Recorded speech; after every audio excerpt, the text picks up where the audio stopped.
Good morning students. आज हम चर्चा करेंगे फ्यूचर इंडेफिनिट टेंस। देखते हैं क्या हिंदी में इसको हम बोलते हैं भविष्यकाल।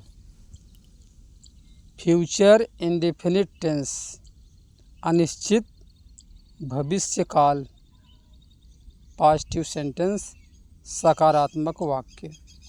कहने का आशय यह है कि आज की हमारी चर्चा का विषय है फ्यूचर टेंस, जिसमें हम पॉजिटिव सेंटेंस की चर्चा करेंगे। देखते हैं क्या है पहचान। ऐसे हिंदी वाक्यों के अंत में गा, गी, गे।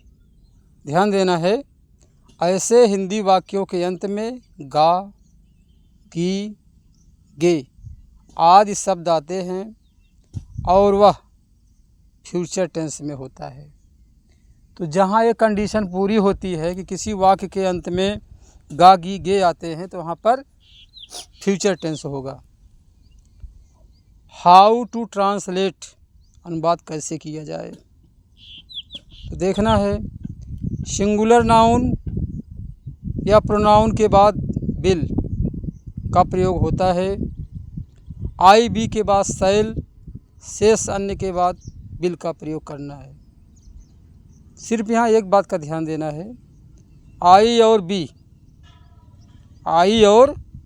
बी के बाद हम सैल लगाएंगे। आई और बी अगर हमारा कर्ता आता है तो हम सैल लगाएंगे, बाकी चाहे जो हमारा कर्ता होगा उसके बाद बिल लगाएंगे। तो आई बी के बाद सैल, बाकी अन्य के साथ है बिल। कुछ नए में तो ऐसा किया जा रहा है कि सैल का यूज करते ही नहीं है, लेकिन आप अभी ऐसा करें, बाद में ऐसा करेंगे। नोट, इस टेंस में मेन वर्ब मुख्य क्रिया का पहला रूप अर्थात फर्स्ट फॉर्म का प्रयोग किया जाएगा। कहने का मतलब है कि फ्यूचर इंडेफिनिट टेंस में हमारी जो क्रिया है उसका हम पहला रूप यूज करेंगे। यहाँ ये कहा जा रहा है। फार्मूला लेते हैं, क्या है फार्मूला? सब्जेक्ट प्लस सैल या बिल प्लस मेन वर्ब की first form plus object. Formula कह रहा है सब्जेक्ट, सैल या बिल प्लस मुख्य क्रिया का पहला रूप प्लस ऑब्जेक्ट। कुछ उदाहरण से समझते हैं क्या है, देखते हैं। वह कल लखनऊ जाएगा, वह कल लखनऊ जाएगा, बहुत सिंपल सा है। He will go to Lucknow tomorrow, he will go to Lucknow tomorrow. Tomorrow को आप पहले भी लिख सकते हैं, जैसे tomorrow comma he will go to Lucknow. जैसी आपकी मर्जी हो ऐसा लिखें, कोई दिक्कत नहीं है। हो गया तो हमारा he will go to Lucknow tomorrow. दूसरा, मैं हॉकी खेलूँगा, मैं बोले तो आई शैल प्ले हॉकी। वे मेला देखने जाएंगे, वे मेला देखने जाएंगे। हो रहा है they will go to see the fair, they will go to see the fair. कितना इजी है देखा, तो अनुवाद करना बहुत इजी है। They will go to see the fair. Next, मेरा भाई अपना कार्य करेगा, मेरा भाई अपना कार्य करेगा। तो हो रहा है my brother will do his work, my brother will do his work. मेरा भाई अपना काम करेगा। 5 नंबर, वह अकेले हॉस्पिटल जाएगा, वह अकेले हॉस्पिटल जाएगा। इसका हो रहा है he will go to hospital, he will go to hospital alone, वह अकेले हॉस्पिटल जाएगा। तो देख रहे हैं आप लोग, अनुवाद करना बहुत इजी है, कोई दिक्कत की बात नहीं है। तो अनुवाद करना बहुत ही इजी है। आगे बढ़ते हैं, देखते हैं क्या है। आगे बढ़ते हुए हम चलते हैं, हमें क्या मिल रहा है देख रहे हैं।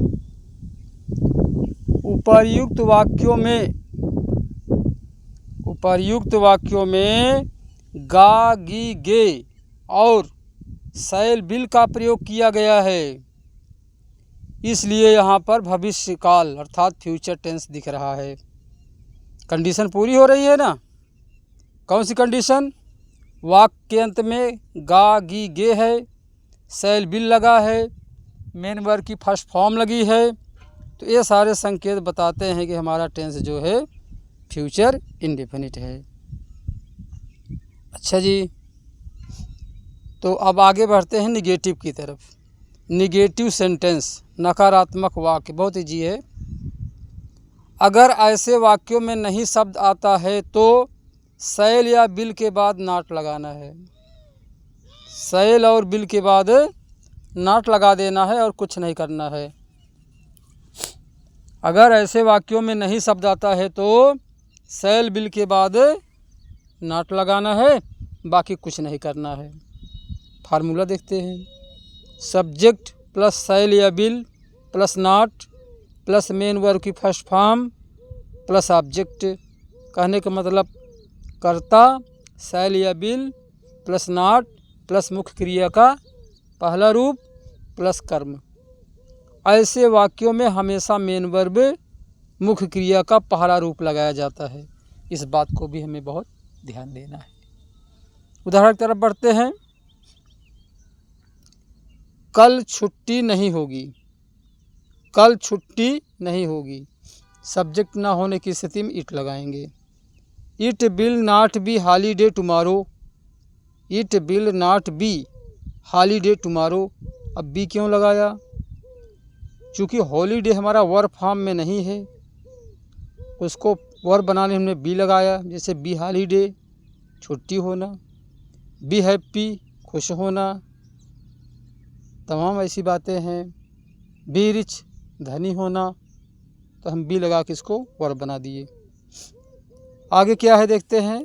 बहुत इजी सरल सरल ट्रांसलेशन क्या है देखते हैं। वह विद्यालय नहीं जाएगा। वह विद्यालय नहीं जाएगा। He will not go to school. अच्छा जी, आगे तुम अपना काम नहीं करोगे। ये आलसी आदमी है। तुम अपना काम नहीं करोगे। हो रहा है you will not do your work. You will not do your work. वे दिल्ली नहीं जाएंगे। वे दिल्ली नहीं जाएंगे। हो रहा है they will not go to Delhi. आगे बढ़ते हैं। 5वां नंबर, मीरा खाना नहीं बनाएगी। वेरी इजी है। Meera will not cook food. मैं तुम्हारा समर्थन नहीं करूँगा। मैं तुम्हारा समर्थन नहीं करूँगा, तो हो जाएगा I shall not support you. I shall not support you. मैं तुम्हारा समर्थन नहीं करूँगा। तो देख रहे हैं ये फ्यूचर इंडेफिनिट का हमारा निगेटिव था। इसके पहले हमने पॉजिटिव पर वीडियो बनाया। तो फ्यूचर इंडेफिनिट का अनुवाद करना बहुत ही सरल है। अब आगे बढ़ते हैं। आपके लिए हमने कुछ एक्सरसाइज दी है, देखते हैं क्या है। तो जैसा कि हम आपको बता रहे थे, प्रैक्टिस सेट हमने कुछ तैयार किया है आपकी सुविधा के लिए। देखते हैं क्या है। 2 मिनट का काम है, बहुत देर नहीं होगा। पहला क्या है, change the following sentences into negative. Change the following sentences into negative. दिए गए वाक्यों को नकारात्मक वाक्य बनाइए। क्या? दिए गए वाक्यों को नकारात्मक में बदलना है। जैसे it will B holiday on Monday. It will B holiday on Monday negative करना है। एक तो हम किए देते हैं, तो शैल या बिल के बाद आप नॉट लगाएं, आराम से निगेटिव हो जाएगा। हो जाएगा इट विल नॉट, यहाँ रखेंगे it will not be holiday on Monday, ऐसे करेंगे हो जाएगा। I shall come to you daily. Mother will go to market. Father will read a book. He will kill you. 5 हैं, पाँचों को आपको निगेटिव करना है। सेकंड फॉर्म में चलते हैं, क्या है, कह रहा है चेंज इन पॉजिटिव सेंटेंस। भाई निगेटिव दिया गया है, इसको हमें पॉजिटिव में लेके आना है। देखते हैं क्या है। The boys will not play cricket. The boys will not play cricket. क्या करना है, पॉजिटिव नॉट हटा देना है आपको, हो जाएगा द बॉयज़ विल प्ले हो क्रिकेट। इस नॉट को आप डिलीट कर दीजिए जहाँ जहाँ है, आ गया फट से हमारा पॉजिटिव सेंटेंस में। तो आप देख रहे हैं बहुत ईजी है। तो आगे बढ़ते हैं। I shall not return it to you, positive में लाना है। It will not look like silver, positive में लाना है। Manoj will not sing a song, इसको भी पॉजिटिव करना है। It will not rain today, इन्हें भी पॉजिटिव में करना है। तो जैसा कि देखा 5 वाक्य थे, पाँचों के हम आपको पॉजिटिव में करना था। थर्ड पार्ट में चलते हैं, क्या है, कह रहा है क्या, ट्रांसलेट इनटू इंग्लिश, अंग्रेजी में अनुवाद करो। कुछ वाक्य दिए गए हैं जिनका अनुवाद हमें अंग्रेजी में करना है। देखते हैं कैसे होगा, बहुत ईजी है। अच्छा जी, क्या है, मैं एक नई कार खरीदूंगा। मैं एक नई कार खरीदूंगा। तुम मेरे साथ वाराणसी नहीं जाओगे। तुम मेरे साथ वाराणसी नहीं जाओगे। अच्छा, काशी विश्वनाथ 1 नंबर प्लेटफार्म पर रुकेगी। काशी विश्वनाथ 1 नंबर प्लेटफार्म पर रुकेगी। दिनेश एक पत्र नहीं लिखेगा। तुम मेरी सहायता नहीं करोगे। तो ये जो दिए गए थे, इन्हें आपको अंग्रेजी में ट्रांसलेट करना था। आगे चलते हैं, लास्ट हमारा क्या है, कह रहा है ट्रांसलेट इनटू हिंदी। जो ये वाक्य दिए गए हैं, इन्हें आपको हिंदी में वाक्य अनुवाद करना है। क्या है, देखते हैं। पहला बहुत इजी है। पहला क्या है, देखते हैं। I shall not take water. I shall not take water, Hindi में लिखना है इसको। इट विल बी कास्टली, माने महंगा होता है। It will be costly. You will not go there. You will not go there. He will not come to you, come to me है। He will not come to me. पाँचवा, the father will, the farmer है, father नहीं है। The farmer will plough the field. Plough माने जोतना, field माने खेत जोतना हो जाएगा। The farmer will plough the field. Last हमारा क्या है, they will tell us a story. They will tell us a story. तो इसी के साथ हमारा फ्यूचर इंडेफिनिट टेंस का पॉजिटिव सेंटेंस, नेगेटिव सेंटेंस ख़त्म हुआ। अब हम आगे की वीडियो में फ्यूचर इंडेफिनिट में यस आर नो टाइप और WH टाइप की चर्चा करेंगे।